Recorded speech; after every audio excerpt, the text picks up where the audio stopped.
Today I'm going to talk about one of my favorite historical figures, Maria Rasputin. She is actually the daughter of Grigory Rasputin of the Romanov family destruction fame. But she had her own unique life separate from her father that I find so fascinating and interesting. So today I'm going to be talking about how the daughter of the Mad Monk found her way to Los Angeles, California. Maria was born in 1898 in frozen Siberia, but very quickly she and her sister ended up moving out to St. Petersburg to live with their father.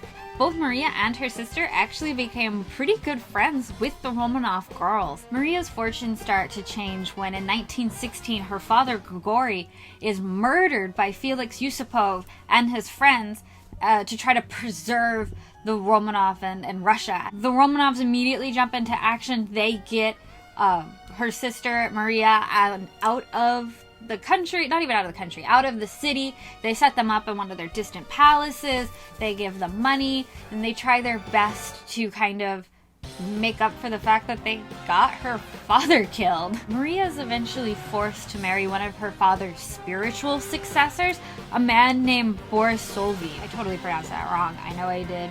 Sorry. Rasputin's daughter, Maria Rasputin, and her husband Boris, and her brother and sister, they all moved back to Siberia. They encountered a little bit of trouble, because it turns out that Maria's husband Boris and her brother had started parading around a fake Anastasia to raise money to try to get her out of the country. That sounds familiar? Yes, it is in fact the plot of the 1997 Anastasia movie. So they escape to Paris, finally. After a stopover in Prague, they finally end up in Paris, and while they're in Paris, they settle down. Boris ends up working a ton of jobs until he has worked himself to death. So after Boris's death, they're tight on money, and Maria ends up doing what I feel like we all have wanted to do. She runs off and joins the circus, no joke, as a wild animal tamer. She calls herself the Mad Monk's daughter, and it's said that she could stop any creature with just her gaze, just like her father could. That's one of the things about Rasputin is his eyes were always watching, always so compelling. Her performance as the Mad Monk's daughter was such a draw that Ringling Brothers ended up picking up her act and helping her immigrate to America to perform with them full time. She was so popular even on coming to America that Ringling Brothers chose to feature her on a cereal box. That's right. The Mad Monk's daughter is on a cereal box, like an Olympic athlete.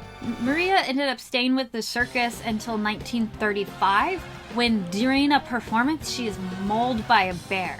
This didn't stop her for anything. She stayed on with the circus in smaller roles until eventually it ended up in Florida, where she decided to start picking up a drill and work as a riveter for the war effort, just as World War II was starting to pick up.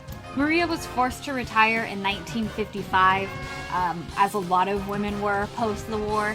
She ended up traveling out to California, where she met her second husband. My favorite later in life story for Maria is actually the fact that she owned two Pomeranians as pets. One of them she named Yusuf, and the other she named Pov, out of disrespect to Count Yusupov, the man that killed her father.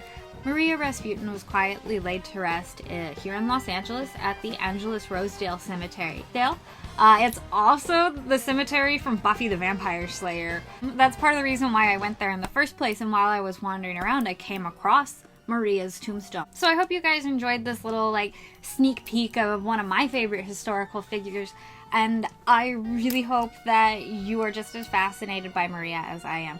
Who is your favorite weird, obscure historical figures and why? Oh, I almost forgot. I did actually do a more in-depth article exploring more of Maria Rasputin's life and going into a little bit more detail. It is on my website, the paranormalpixie.com.